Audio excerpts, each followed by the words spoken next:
Dan selain ada Bung Yuke di sini, kita lewat sambungan dalam jaringan sudah bergabung dengan mantan pemain timnas Indonesia, Indrianto Nugroho. Mas Nunung dengan Tifal di sini, apa kabar, Mas?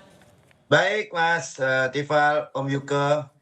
Terima kasih sudah mau meluangkan waktu sekali lagi untuk ngobrol bareng kami. Karena kan ini hal yang rasanya tidak pernah kita alami sebelumnya. Ini laga pamungkas kita melawan pemuncak klasemen grup C. Ada yang menilai, ini pertanyaan saya sama dengan Bung Yuke di awal. Saya kasih juga ke Anda. Kita diminta untuk bermain realistis. Kadar realistis menurut Anda saat Indonesia melawan Jepang yang kayak gimana tuh? Ya, yang penting tidak kemasukan banyak gol, tapi kita juga bertahan juga bagus, menyerang juga bagus. Tapi paling enggak pada pertandingan lawan Jepang yang kita bisa bertahan dan menyerangnya sama gitu. Tapi saya berharap recovery pemain cukup bagus, jadi nanti pertandingan malam ini berjalan dengan baik.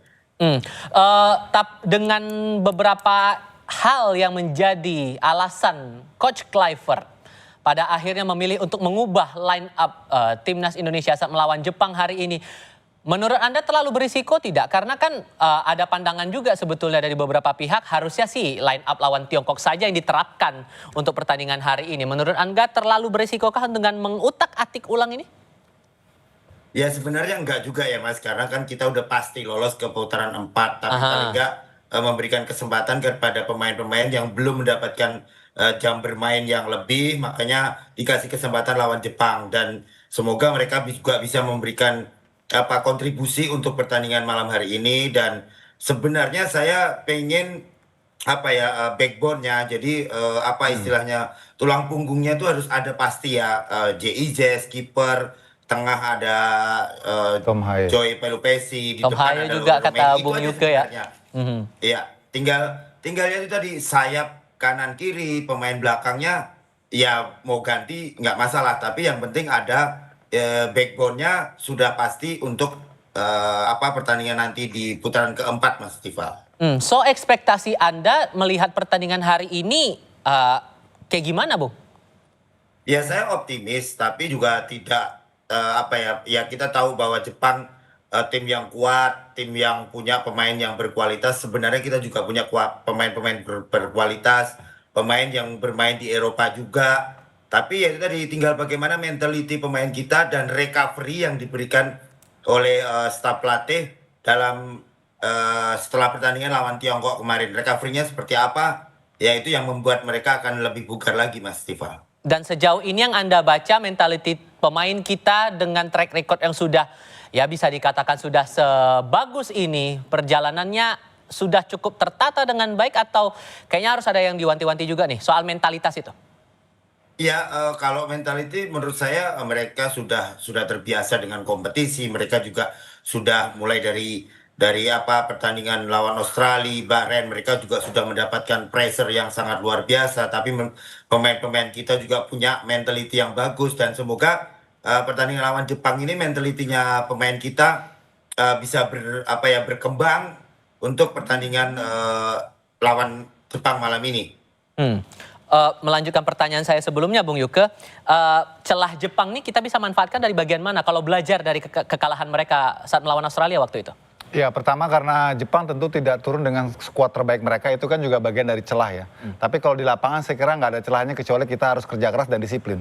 Karena Jepang ini seperti elektrik ya, energetik gitu ya. Permainan mereka sangat terukur, disiplin mereka, kemudian juga permainan mereka, tight space mereka tuh mampu untuk bisa melakukan pressing dengan sangat baik. Jadi kita yang terpenting jangan membuat kesalahan, karena itu pasti akan dihukum oleh Jepang. Dan kita harus bermain lebih sabar, tidak ikut irama mereka, tunggu gitu ya. Nanti ketika Jepang sudah mulai masuk ke dalam, ada rongga-rongga yang akan terjadi di sana, itulah kesempatan kita sebenarnya dengan pemain yang sangat cepat ya. Kita punya Yance juga di sini, ada Dean James juga yang punya kecepatan. Semoga aja Beckham juga dengan kemampuan seperti yang diperagakan ketika melawan Cina kemarin muncul lagi di laga ini, kemampuan dia untuk meliuk-liuk, melakukan penetrasi. Semoga aja mental dia lebih kuat ya, karena yang dihadapi Jepang bukan Cina.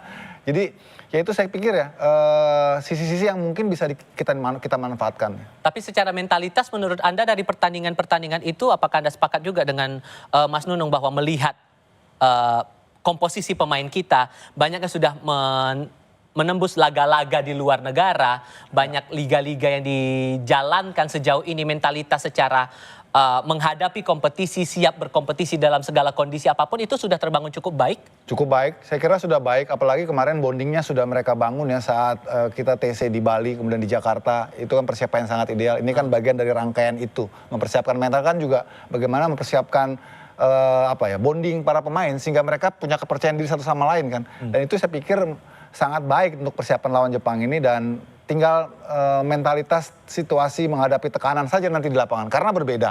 Ketika menghadapi Cina dengan menghadapi Jepang tekanannya beda. Nah, mental itu grade mentalnya naik nggak gitu? Kalau yang basicnya mungkin mereka sudah dapat nih bonding mereka, kemudian kepercayaan diri mereka ketika bisa mengalahkan Cina, mengatasi tekanan Cina. Sekarang dituntut itu bagaimana upgrading dari mentalitas mereka karena yang dihadapi ini Jepang. Nah itu yang kita akan tunggu, kita akan lihat sejauh apa mereka bisa lakukan itu. Kalau Mas Nunung ngerasa bahwa kita masih ada celah nggak ya untuk bisa menaklukkan Jepang di sini? Ya sebenarnya ada Mas, karena saya lihat pertandingan lawan China kemarin, Tiongkok kemarin, tadi sudah dibilang Om Yuke, bondingnya pemain juga sudah bagus. Kemarin juga ada beberapa momen Egy dengan Romeni, Egy dengan gelandang-gelandang kita, striker kita juga dengan gelandang sudah mulai bonding ya. Jadi paling nggak pertandingan lawan Jepang ini kembali ke mentalitinya lagi. Dan ini tekanan pasti akan berat buat kita, tekanan pasti akan bertubi-tubi nanti, apalagi Jepang juga punya kualitas pemain yang sangat mumpuni Mas Iqbal.